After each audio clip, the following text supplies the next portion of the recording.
students, this is question from chapter Real Numbers. Ajay wants to host a party on his 50th birthday in a large banquet hall having a certain number of chairs. He wants that guests should sit in different groups like in pairs, triplets, quadruplets, fives और and six etc. मतलब वो चाहते हैं कि जो guest है वो कैसे बैठे हैं, 2 के ग्रुप में बैठे हैं या 3 के ग्रुप में बैठे हैं या 4 या 5 या 6 या 11 के ग्रुप्स में वो बैठे हैं. ठीक है, अगर वो इस पैटर्न में बैठते हैं, when the banquet hall manager arranges chairs in such a pattern like in twos, मतलब 2-2 का ग्रुप या 3 threes या 4s 5s या 6, मतलब 2 का ग्रुप या 3 के ग्रुप में चेयर्स रखी हैं, मतलब 3 चेयर एक साथ रखी हैं, फिर 3 चेयर रखी हैं, फिर 3 चेयर रखी हैं, ऐसे ही 4 के ग्रुप बना सकते हैं, 5 के ग्रुप बना सकते हैं, 6 के ग्रुप बना सकते हैं. Then 1 2 3 4 5 chairs are left respectively. मतलब अगर हमने 2 के ग्रुप बनाया, 2 चेयर का एक ग्रुप बनाया, ऐसे ही ग्रुप्स हमने बहुत सारे, जितनी हमारे पास चेयर्स हैं टोटल, उनके ऐसे ग्रुप्स बनाए, तो कितनी चेयर बच गई? 1 चेयर लेफ्ट. ठीक है, ऐसे अगर हम 3 के ग्रुप्स बनाते हैं, 3 चेयर्स के ग्रुप बनाते हैं, तो कितनी चेयर्स बच गई? 2 चेयर्स बच गई. 4 के ग्रुप बनाओगे आप, 4 चेयर्स के ग्रुप बनाओगे तो कितनी बच गई? 3 चेयर्स. 5 के लिए 4 चेयर्स बचेंगी और 6 के लिए 5 चेयर्स बचेंगी. ठीक है, but when he arranges in groups of 11 का ग्रुप इस तरह से और 11 के ग्रुप बनाए, तो कोई भी चेयर नहीं बची. No chair is left. अब क्वेश्चन है, how many chairs are there in banquet hall. तो यहाँ पर हमारे पास और कोई डेटा नहीं है, तो हमें ऑप्शन लेके चलना पड़ेगा. ऑप्शन के बिना मुश्किल होगी इसको करने में, तो हम ऑप्शन लेके चलते हैं. तो हमारे पास क्या क्या डेटा गिवन है कि अगर हमारे पास 2 चेयर है तो 1 रिमाइंडर, 3 चेयर है तो 2 रिमाइंडर, 4 चेयर पे 3 रिमाइंडर, 5 चेयर्स पे इन ग्रुप्स पे 5 ग्रुप्स पे 4 चेयर एंड 6 के ग्रुप में 5 चेयर. और साथ में एक खास इंपॉर्टेंट चीज कि अगर हमने 11 के ग्रुप बनाया है तो नो चेयर इज लेफ्ट. ठीक है, 11 के ग्रुप पे कोई चेयर नहीं बचेगी. इसका मतलब क्या हो, अगर हम 11 से डिवाइड करें टोटल नंबर ऑफ चेयर्स को, तो रिमाइंडर 0 आना चाहिए. अगर हम 11 से डिवाइड करेंगे तो आपका रिमाइंडर कितना आना चाहिए? 0. तो हम करके देख लें. तो इसके लिए आपको पता होना चाहिए 11 का डिविजिबिलिटी टेस्ट. 11 का डिविजिबिलिटी टेस्ट क्या है? Even places. मैं एक एग्जांपल दे रही हूँ पहले. सपोज एक नंबर है, हमें चेक करना है whether this number is divisible by 11 और नॉट. तो आप क्या करेंगे? Odd places, first place, third place, odd places को ऐड कर लो, 1 + 3 4. फिर इवन प्लेसेस को ऐड करो, 3 + 1 4. इनको सपरेट करोगे, अगर 0 या 11 का कोई मल्टीपल मिलता है, that means this number is divisible by 11. तो यहाँ पर हमें 0 मिल रहा है, that means this number is divisible by 11. ठीक है, अब हमें चेक करना है कि इसमें से कौन सा ऐसा है. यहां पर इवन प्लेस 7 + 4 11 और यूनिट प्लेस और इवन प्लेस को माइनस करोगे तो 11 मिल रहा है. So this number is divisible by 11. 11 की या 11 का कोई मल्टीपल अगर सब्ट्रैक्ट करने से 0 आए या 11 का कोई मल्टीपल, तो ये 11 से डिविजिबल होगा. मतलब नंबर ऑफ चेयर्स इतनी हो सकती हैं, ये पॉसिबिलिटी है. इसको चेक करें. Odd place 9 + 2 11. Even place subtract करेंगे, that means this number is also divisible by 11. That means number of chairs इतनी भी हो सकती है. इसको करके देखिए.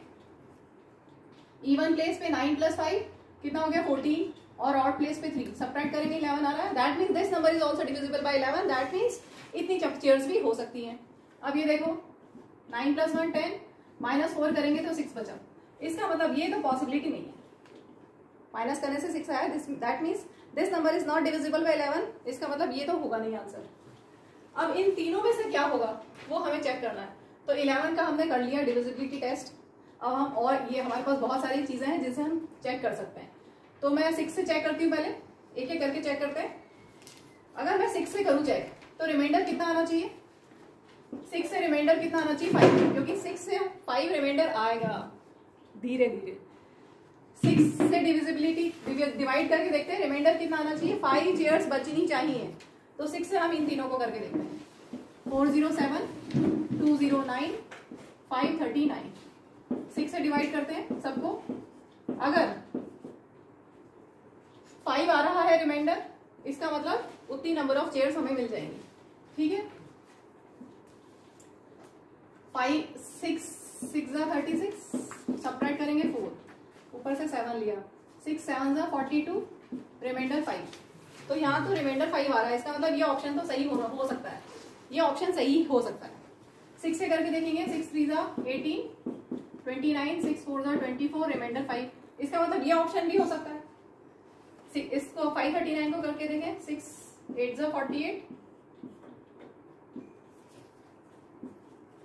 6 9 54, रिमाइंडर 5, तो ये भी हो सकता है। तो इससे तो हमें रिजल्ट मिला नहीं, ये तीनों ऑप्शन हो सकते हैं। तो अब हम इससे करके देखते हैं। अगर 5 से आप डिवाइड करोगे तो रिमाइंडर कितना आना चाहिए, 4, ठीक है। तो अब हम 5 से डिवाइड करके देखते हैं इसको। 5 से तीनों नंबर्स को करके देखते हैं। 5 8 40, रिमाइंडर 7। 5 से क्या रिमाइंडर 7 आना चाहिए, नहीं आना चाहिए। 5 से क्या आना चाहिए, रिमाइंडर 4 आना चाहिए। इसका मतलब ये ऑप्शन तो गलत हो गया, ठीक है, ये ऑप्शन तो गलत। इसको करके देखो, 5 4 20, रिमाइंडर 9, 5 1 5, रिमाइंडर 4, ठीक है। 5 से रिमाइंडर 4 आना चाहिए, इसका मतलब ये ऑप्शन पॉसिबिलिटी में है अभी भी। और यहाँ पर 5 1 5, 3 से नहीं जा रहा, 0 लिख के 9 लिखा, 5 7 35, रिमाइंडर 5 4, ठीक है। तो ये भी हो सकता है। तो अभी हमारे पास ये दोनों ऑप्शन बचे हैं। अब इन दोनों में से कौन सा सही है ये हमें चेक करना है। चलो अभी 4 से करके देखते हैं। 4 7 0 हट चुका है, 2 ऑप्शन है, इन दोनों में से कौन सा है सही, उसको चेक करने के लिए 4 से डिवाइड करेंगे। 4 से डिवाइड करने पे रिमाइंडर 3 आना चाहिए। 4 5 20, रिमाइंडर 9, 4 2 8, रिमाइंडर 1। इस रिमाइंडर कितना आना चाहिए था, 3 आना चाहिए था, लेकिन ये इसमें 1 आ रहा है, इसका मतलब ये ऑप्शन भी गलत हो गया। तो बचा हुआ आंसर हमारा सही है, इसको चेक कर लें। फाइनली 4 से डिवाइड करते हैं। 4 1 4, 4 3 12, 4 4 16, रिमाइंडर 3, ठीक है। 4 से डिवाइड करने पे रिमाइंडर 3। सो 539 चेयर्स हमारी टोटल है बैंक्वेट हॉल में। चलिए अभी मैंने सेकंड और थर्ड पार्ट लिखा है। इफ 3 चेयर्स आर रिमूव्ड, हमारे पास टोटल चेयर्स है 539, अभी हमने निकाला था, इसमें से 3 हमने रिमूव कर दी, तो कितनी बची, 536। अब क्वेश्चन है, then the remaining chairs can be arranged in groups of 2s 3s 4s and 5s। इनमें से क्या होगा, तो 536 चेयर्स आपके पास है, तो कितने 2s के ग्रुप में हम कर सकते हैं क्या, 2 से डिवाइड करके देख लो। अगर रिमाइंडर 0 आ रहा है, यस, इसका मतलब यस, तो 2 से कंप्लीटली डिविजिबल है, इसका मतलब ये ऑप्शन सही है। 3 से करके देखें, तो 3 से डिवाइड करोगे तो 3 का डिविजिबिलिटी टेस्ट लगा के देख लो।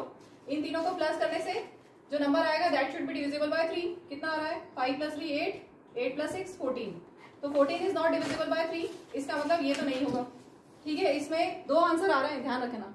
बुक में जो RD शर्मा में क्वेश्चन दिया है वहां पर एक ही आंसर दिया हुआ है, लेकिन इसमें 2 आंसर आ रहे हैं।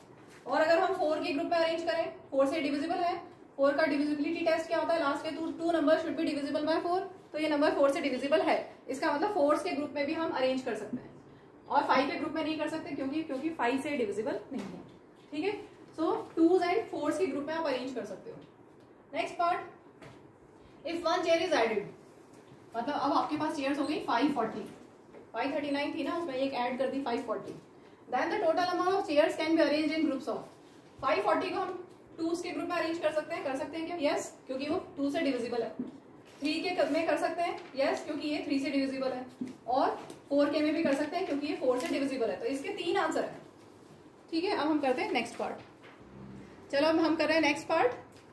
If 1 chair is added to the total number of chairs, आपके पास टोटल नंबर ऑफ चेयर्स थी 539 और उसमें 1 ऐड किया तो 540। तो क्या पूछा, how many chairs will be left when arranged in groups of 11। अगर 11 के ग्रुप में अरेंज किया आपने तो कितनी चेयर बचेंगी, तो आप डिवाइड करके देख लो।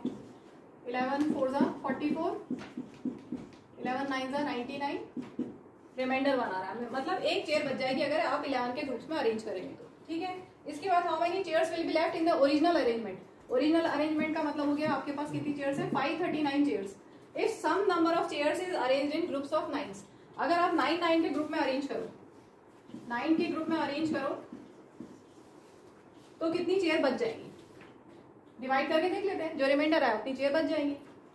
9 6 54, तो 9 5 हमें करना पड़ेगा, 9 5 45, 9 9 81, बचा 8, तो रिमाइंडर 8 मींस 8 चेयर्स बच जाएंगी अगर आप 9 के ग्रुप में अरेंज करते हैं।